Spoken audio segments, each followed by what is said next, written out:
களத்திலே நின்று போராடி கொண்டிருந்த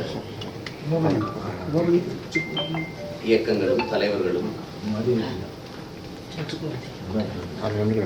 தமிழ் பேரின உரிமை மீட்சிக்கு அதன் பாதுகாப்பான வாழ்விற்கு அரசியல் விடுதலை ஒன்றுதான் இறுதி வாய்ப்பாக இருக்கிறது. படையின் வலிமையை தனித்தனியாக பிரிக்காமல் குவித்து வலிமையான கட்டமைப்பை உருவாக்கி போராடுவது என்ற முடிவெடுத்து இப்போது இந்த காலகட்டத்தில் என் மக்கள் எதிர்கொள்கிற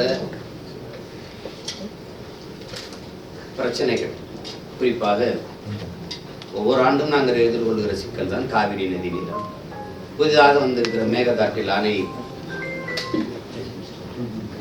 பிறகு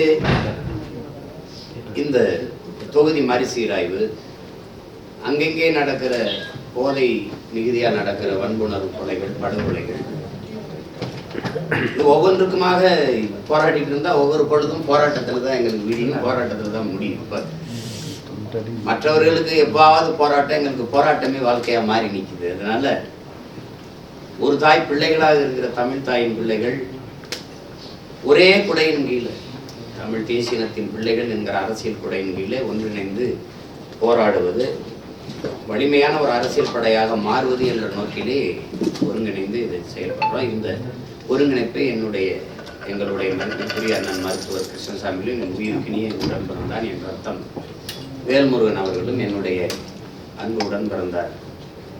தனியரசு அவர்களும் என் அன்பு தம்பி திருமாறன் அவர்களும், இப்படி என் அண்ணன் பூவை ஜெகன்மூர்த்தி போன்றவர்கள், மதிப்புக்குரிய ஐயா பாபுஜி அவர்கள் எல்லாம் சேர்ந்து ஒருங்கிணைக்கிறார். இங்கே என்னுடைய அன்பு தம்பிகள் கோசு, மணி, மகேஷ் எல்லாரும் இதில் இணைந்து செய்கிறாங்க.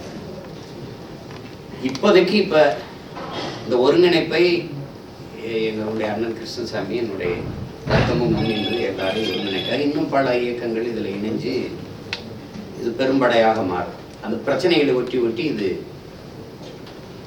இப்போதைக்கு எங்களுக்கு இருக்கிறது பச்சை எரிகிற சிக்கலாக இருக்கிறது. மேகமலையிலிருந்து 150 ஆண்டுகளாக கிட்டத்தட்ட பல தலைமுறைகளாக வாழ்ந்த மக்களை ஆக்கிரமிப்பு என்று அகற்றுவது சொந்த நாட்டுக்குள்ளே வாழ்விடங்களை இழந்து நாங்கள் அகதியாக இடம்பெறுவது பெரிய துயரம்.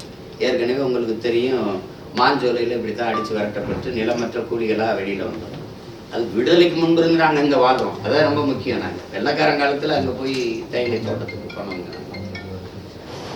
அதில் இந்த ஆட்சியாளர்களும் மாண்புமிக்க நீதியும் முன்வைக்கிறது நம்மகிட்ட ஆக்கிரமிப்பு அதுதான். அது ரொம்ப வெறுக்கத்தக்கது, அறவே அது ஏற்கத்தக்கது அல்ல. ஆக்கிரமிப்பு என்பது எவ்வளவு கொடுமையான சொல். ஆக்கிரமிக்கும் போது என்ன பண்ணிக்கணும்? இத்தனை ஆண்டுகள், 100 ஆண்டுகளுக்கு மேலே அந்த வாழ்ந்த இடம் ஆக்கிரமிப்புன்னு தெரியாதா? திடீர்னு தான் இப்பதான் உங்களுக்கு ஆக்கிரமிப்பு தெரியுதா? அங்கே நீங்க சொன்னது உயர்ந்த விடுதிகளை தான் ரெசார்ட் அங்கே கட்டி வாழ்றாங்க. ரெசார்ட் அங்கே இருக்கிற குடிமக்கள் வாழ்றாங்க, பழங்குடி மக்கள், நீண்ட காலமாக வாழ்கிற உழைக்கும் மக்கள் அங்கே கட்டுறாங்களா? முதலாளி அப்படி கட்டப்பட்ட ரெசார்ட், அந்த விடுதிகளை வெளியில் எடுங்கன்னு தானே சொன்னோம். மொத்த பேரும் வெளியேறுனா இப்படி பல்லாயிரக்கணக்கான 20-30 கிராமங்கள், பல்லாயிரக்கணக்கான மக்கள் வாழ்விடங்களிலிருந்து எங்கே போகுது? இது எங்களுக்கு நீண்ட கால வரலாறு இருக்குது. ஒவ்வொரு இடத்துலையும் வாழ்விடத்தில், சென்னையிலேயே இது பூர்வீகுடி மக்கள் நாங்கள். இது சேரியே, இது பறச்சேரி தான், இது வெள்ளச்சேரி தான், இது வெள்ளை ஏரி தான். இது சென்னை ஒரு நீர் தேக்கம், எல்லாமே ஏரி நகரம். அந்த மாதிரி ஆதி தமிழ் குடிமையிலெல்லாம் நீங்கள் ஆக்கிரமிப்பு இங்கே இருக்காது அப்படின்னு சொல்லிட்டு செம்மஞ்சேரி, கண்ணகி நகர், கல்லுக்குட்டை, பெரும்பாக்கத்துக்கு தள்ளி விட்டுட்டீங்க. தலைநகர்ல இல்லை.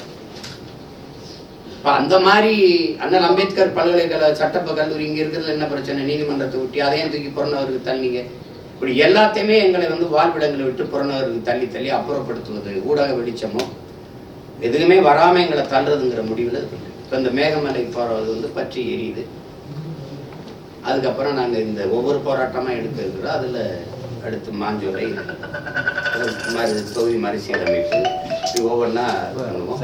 இது குறித்த செய்திகளை தொடர்ந்து ஒருங்கிணைத்து வருகிற என் அண்ணன் மருத்துவர் கிருஷ்ணசாமி அவர்கள், என் அன்பு ரத்தம் வேல்முருகன் அவர்களும் உங்களோட பகிர்ந்து கொள்வாங்க. நாங்கள் தொடர் போராட்டங்களை செய்ய இருக்கிறோம். அந்த போராட்ட தேதி, அதனுடைய நோக்கம், அது எல்லாவற்றையும் விளக்கி பேசுவாங்க.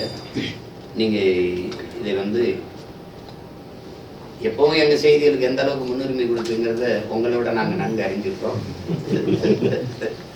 ஏன்னா அது அவ்வளவு உங்களுக்கு இதெல்லாம் ஒரு மேட்ரு இல்லை, உங்களுக்கு ஒரு மேட்ரு இல்லை. இது உங்களுக்கு சுதந்திர தினமே ஒரு சும்மா தினம் ஆகி போச்சு, அதெல்லாம் நாங்கள் பேசிக்கிறது பயன் இல்லை.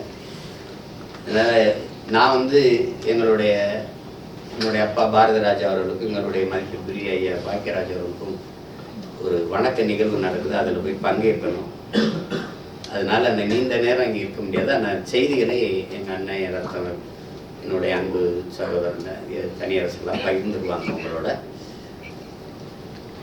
மக்களினுடைய உயிர் பிரச்சனையாக இருக்கிற, வாழ்வாதார பிரச்சனையாக இருக்கிற இந்த பிரச்சனைகளையும் கொஞ்சம் நீங்கள் கொண்டு போகணும். நான் அன்பா வேண்டேன், தாழ்மையை கேட்டுக்கிறேன். தயவு செய்து இதை கொண்டு போகணும். ஊடகத்தினுடைய அறத்தையும் மாண்பையும் கொஞ்சம் கடைப்பிடிச்சு இதையெல்லாம் கொண்டு போய் சேருங்க. ஏன்னா உங்களுக்கு தெரியும், பல நாட்களாக அந்த மக்கள் வீதியில் நின்று போராடிட்டு இருக்காங்க. இந்த பிரச்சனை எங்கே தொடங்குதுன்னா, இந்த புதிதாக வந்த அரசு, அந்த அரசு சார்ந்த வழக்கறிஞர் அவர் கொடுத்த பதில் மனுவில் தான் வருது. ஆக்கிரமிப்புங்கிற வார்த்தையை அவர் தான் அதில் நீதிமன்றத்தில் வைக்கிறார். இது பொதுநல வழக்குன்னு போட்டவர் வந்து கென்னடின்னு ஒருத்தர், அவர் கேரளத்தை சேர்ந்தவர். அவர் மேகமலையை பற்றி அவருக்கு என்ன அக்கறை? வைகை நதி பாதிக்கப்படுதுங்கிறார். வைகை நதியில் மண்ணெண்ணி விற்கும்போது அவர் எங்கே படுத்திருந்தாரு? வைகை நதி கரை ஓரத்தில் சாலை விரிவாக்கம் அணையினுடைய பரப்பளவை குறுக்கும் போது எங்கே போனாரு? ஆற்றுல மண்ணல்றதுனால நடு ஆற்றுக்குள்ள புல்லும் பூண்டும் முளைச்சி ஆடு மாடு மேய்ஞ்சு கொண்டு இருக்கேன். ஆற்றுல மணல் எங்கே, ஆற்றுல நடுவால எங்கேயாவது ஆடு மாடு மேய்ஞ்சு பார்த்துருக்கீங்களா? இரு கரையிலையும் நாணல் இருக்கும், சரி. நடுவால எங்கே புல்லு பூண்டு முளைச்சிருக்கு? மதுரை பெருநகரினுடைய கழிவுநீர் ஓடுற காவாயா தான் மாறி இருக்கு. என் தம்பி இருக்கான் பெருமாள், இங்கே வாழ்றான்.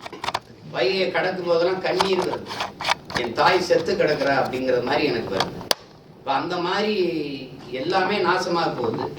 அதே கேரளாவில் எங்கள் மலைப்புறா வெட்டி எடுத்துட்டு குப்பையை கொட்டும் போதெல்லாம் காட்டாத அக்கறை, முல்லை பெரியாரில் எனக்கு தண்ணி தருவது காட்டாத அக்கறை, என் வைகையை காப்பாற்றுறதுக்கு வழக்கப்பட்டுருக்காங்க.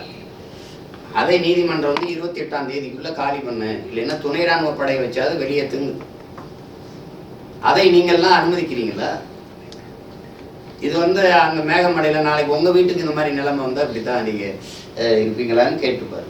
ஒவ்வொருத்தரும் வாழ்விடத்தை விட்டு நம்ம அப்புறப்படுத்தப்பட்டு சொந்த நாட்டில் அகதியாக்கப்பட்டால் எங்கே போகிறது இருப்பார்.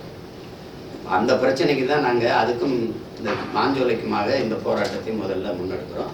தேதிகளை இதை எங்கள் அண்ணனும் என் ரத்தமும் அண்ணன் நீங்கள் அனைவருக்கும் இல்லை